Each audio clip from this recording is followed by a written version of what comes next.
Zdravím vás všetkých, vítam vás na mojich tarotových príbehoch. Je to celkom nový kanál, ktorý som sa rozhodla tu založiť, pretože mám veľmi rada tú prastarú múdrosť tarotu a tú novodobú múdrosť tých všetkých nových, moderných orákul, ktoré tu momentálne máme na trhu, je ich nespočetne veľa. A chcem povedať, že ja sa vo svojej práci venujem predovšetkým terapiám, ale kartám som stále verná, pretože nám niekedy skracujú cestu k problémom, ktoré máme, dávajú nám zrkadlo, veľa vecí nám vedia vysvetliť alebo objasniť nám vlastne korene našich problémov. Takže stále som im verná, napriek tomu, že používam aj rôzne iné metódy. Priznám sa, že veľmi nerada používam, čo sa týka kariet, pojem veštenie, naozaj to nerada robím.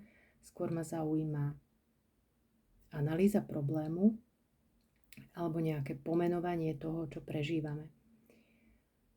Veľmi rada mám také náhodné výklady a viac menej také kratšie, ktoré si vždy vedia nájsť tých správnych divákov alebo poslucháčov. A ak sa niekoho netýkajú, tak nech sa na mňa nehnevá nikto a počkajte si na ten svoj, ktorý vám bude pasovať a ktorý bude pre vás ušitý. Takže dnes tu mám taký zvláštny výklad. Dnes mi tu vypadla z orakula archetypov karta stratéga. Kto je tento stratég? Je to archetyp človeka, ktorý vie rozmýšľať s chladnou hlavou, veľmi prezieravo, veľmi takticky, vie si plánovať veci, má trpezlivosť veľkú, naozaj vie veľmi jasne plánovať to, čo urobí. Takže je to niekto, kto je majster v taktizovaní nad šachovnicou svojho života a veľmi dobre a prezieravo vie zvažovať možnosti do budúcna, svoje a možno aj tie vaše. Kto vie? Čiže je to niekto, kto zatiaľ nekoná, iba sedí nad tou šachovnicou, premýšľa nad ďalším ťahom a kto vie, čo mu beží hlavou? Nikto nevie. Je to zatiaľ pre nás záhadou.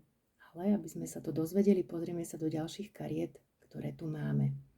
Ešte chcem k tej karte povedať, že ona má aj takú svoju temnejšiu stránku samozrejme. A to je vlastne to, že každý takýto dobrý stratég, keďže vie odhadovať, ako povedzme zareaguje jeho protiajšok, tak môže celkom dobre vedieť aj manipulovať, takže je celkom vhodné dávať si na takýchto ľudí trošku pozor a tiež byť možno trochu takým dobrým stratégom alebo brať niekedy komunikáciu s takýmito typmi trošku s rezervou alebo s nadhľadom. Takže kto je tento stratég, prečo sa nám tu dnes ukázal? Pozrieme sa ďalej. Viac menej je jasné, že týmto stratégom dnešným je tento rytier pohárov, ktorý mi vyšiel obrátene.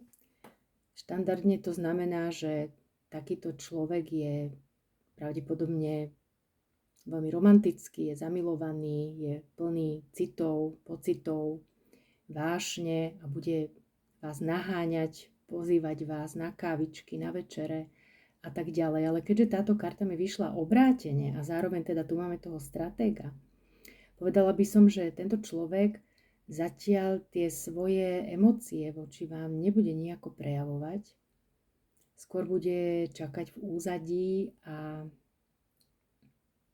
bude čakať na tú svoju správnu chvíľku. Takže zatiaľ nečakajte tú krásnu kyticu, ktorú drží ten mladý muž, ani žiadne romantické vlny, ani básničky, ani nič podobné. Tento človek pravdepodobne zatiaľ vás bude sledovať, povedzme, na sociálnych sieťach, alebo bude pozerať niekde na rohu ulice, bude stáť a pozerať na vás, či už odchádzate z práce, ale zatiaľ vás kontaktovať pravdepodobne nebude. Prečo? To sa dozvieme znova z ďalších kariet. Máme tu 3 karty. Za najdôležitejšiu z nich považujem tento svet, ktorý hovorí o tom, že tento človek pravdepodobne momentálne uzatvára nejakú veľkú životnú kapitolu, ktorá bola veľmi dlhá, pravdepodobne aj náročná, pretože máme tu aj kartu Vyselca. Tieto dve karty spolu vlastne hovoria o tom, že to životné obdobie, ktoré ten človek prežil a momentálne mu pravdepodobne končí, vlastne ho donútilo obrátiť svoj život hore nohami, alebo samotné to obdobie mu ten život obrátilo hore nohami a že vlastne momentálne je zaseknutý niekde pri konci toho obdobia a ešte potrebuje nejaké veci buď doriešiť alebo pochopiť, alebo jednoducho získať nejaký nový uhol pohľadu na ten svoj život. A prípadne ešte aj sa môže venovať nejakým činnostiam, v ktorých sa vidí, ktoré má rád, alebo zatiaľ získava nejaké informácie. Máme tu totiž ešte kartu pážaťa mečov, ktoré hovorí o tom, že teda sa niečomu venujeme, niečo sa učíme, alebo skrátka získavame nejaké nové poznatky. Takže tento človek zatiaľ neuzavrel alebo je v procese uzatvárania nejakého dlhého obdobia, ktorého niečo učí a zatiaľ sa vďaka tomu Vyselcovi nevie pohnúť dopredu. Takže je možné, že aj vy môžete čakať na tohto človeka, kedy sa rozhodne urobiť nejaký krok ku vám, ale tie karty nehovoria o tom, že či ten krok urobí alebo nie.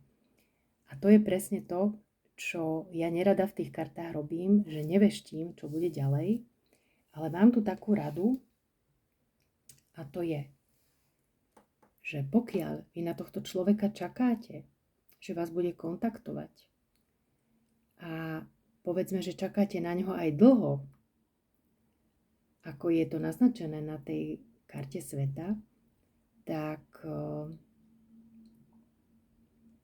je pravdepodobne možné, že sa od vás vyžaduje tiež nejaké pochopenie seba, svojej situácie a že možno aj vás táto situácia niečo mala naučiť o sebe, možno nejakej trpezlivosti, možno tiež nejakým novým uhlom pohľadu na seba.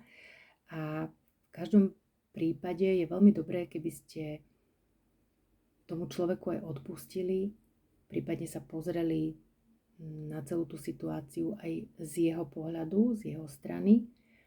A posledná kartička, ktorú tu mám, kam som ju položila, tu je.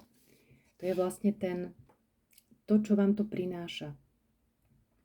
Vlastne to je karta, ktorá je veľmi pozitívna a hovorí teda o tom, že či už nakoniec tým človekom nájdete k sebe cestu alebo nie, je vlastne jedno, pretože pre vás aj to jeho správanie, aj keď by nakoniec k vám neurobil ten krok, je vlastne nejakým benefitom. Čiže vy vďaka tomu čakaniu alebo vďaka tomu, že premýšľate o tom, prečo je to tak, ako to je, skrátka získavate tiež isté poznanie a už nech to dopadne akokoľvek, môžete sa vďaka tej situácii cítiť tak dobre, ako tá žena na tej karte. Čiže akokoľvek to dopadne, bude to pre vás pozitívne. Takže tak. Ďakujem pekne, že ste ma sledovali. Dúfam, že čoskoro pridám ďalší nejaký vhľad alebo výklad, v ktorom sa znova niekto nájde a bude sa mu páčiť alebo bude pre neho prínosný. Majte sa pekne.